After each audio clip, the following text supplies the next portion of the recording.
With Arkham Origins coming out today, I thought I should make a list about one of the most important aspects of the series, the villains. So today, I'm counting down my top 10 favorite Arkham villains. Just a few rules. 1, I'm only ranking them based on their appearance in the Arkham games, nothing else. 2, since Arkham Origins isn't out yet, nothing about that. And 3, this is my opinion, so you respect mine and I'll respect yours. No more Sionis! Get me Strange! Put the chair down! Hugo Strange. At first glance, he isn't a threat. But then I thought about it more. Hugo Strange himself isn't powerful, but his main strength is manipulation. He started by manipulating the Mad Hatter in order to manipulate Quincy Sharp, which led to the creation of Arkham City. Then, he manipulated the Joker, the Penguin, and Two-Face into a gang war to get Protocol 10 started. What makes him a threat even more than being a big manipulator is the fact that he is one of the only villains to figure out Batman's secret identity.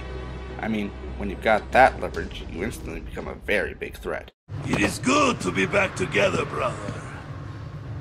It was a mistake to work for the Penguin. I know that now. I cannot stand being apart again. I wish to be rejoined, brother. The mastermind of it all, Ra's al Ghul, is one of the most powerful villains Batman has faced. In Arkham City, Ra's is the power behind Hugo Strange, using him to get rid of crime in Gotham. When Batman comes to him, we find out that Ra's needs to find a successor soon because he's being driven mad after using the Lazarus Pit too many times. Ra's gets on this list because his design is awesome, and he's one of the few bosses that aren't Titan related. But he's only number 9 because he's not in action very much, mostly behind the scenes.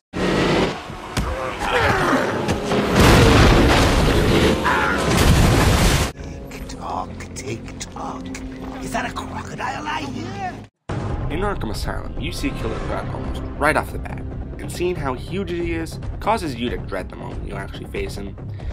But when you do face him, you're put into one of the greatest fights in the series. Definitely the best in the game. His appearance was so memorable, he couldn't not be on here. But what stops him from being higher is that besides the small cameo in Arkham City, he's nowhere to be found in it.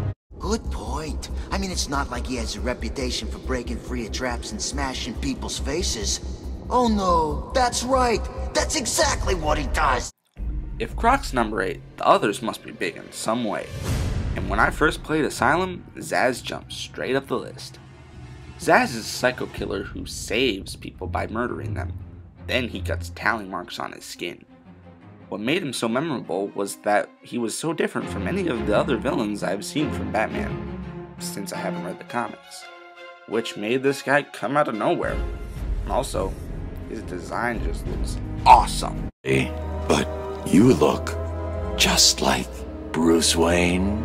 It took time, of course. In the beginning of Arkham City, you meet a handful of villains, one of which is the Penguin.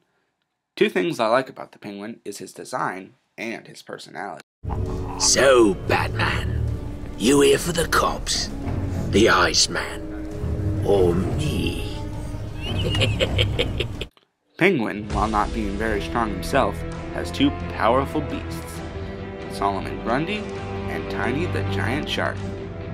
Yeah, he has a shark. One last thing, he's the first villain you defeat in Arkham City. So satisfying. The world's greatest detective dies at the hands of the world's greatest assassin. For this spot, there were 2 people I could have put here. And to decide, I flipped a coin.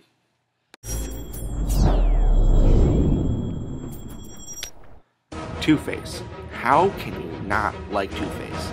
He's crazy, he's cool, he looks amazing, and he's one of the first villains you encounter in City, making him rather memorable. I give you Clayface. Time for my favorite boss in the series, the Titan Pilots.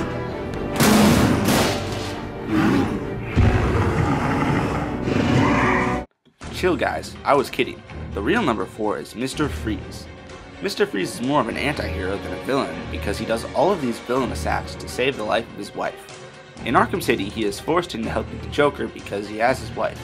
So, you help get the missing ingredient for the cure, then you start my favorite fight in the game. The fight with Mr. Freeze is a true test of your skills, requiring you to keep moving because he tracks you, and you need to use the environment and gadgets to defeat him, with the amount increasing to the highest difficulty, where you are up to every single way. Overall, there's so much I like about Mr. Freeze. Let's hope he'll be back in Arkham 4.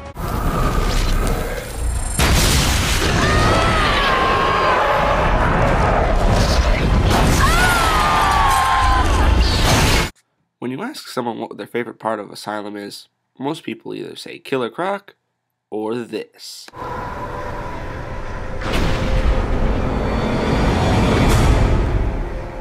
What makes Scarecrow so popular is what he led to, like the fake crash, the role reversal, and a look at the death of Bruce's parents.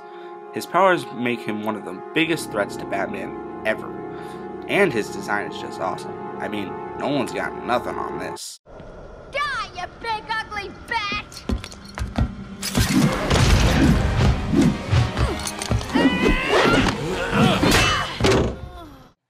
And number 2 is the Clown Prince of Crime himself, the Joker.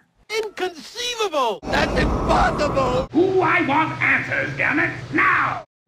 Yes, I put Joker at number 2. But just wait, we all know what makes Joker a great villain.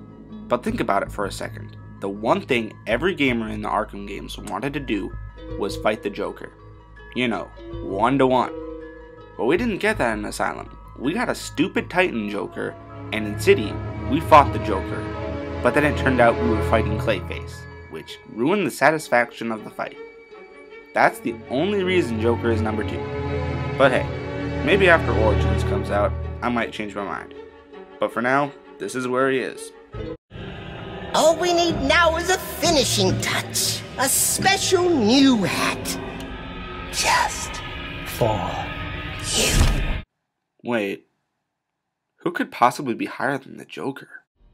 What's wrong?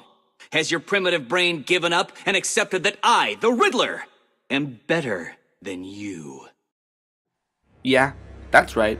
I put the Riddler above the Joker. But hear me out. The Riddler's the greatest challenge for Batman's intellect, having challenging puzzles and hard-to-find Riddler trophies. He captures the medical team, has thugs from all groups under his control, and because of that, he knows about everything that goes on in Arkham City.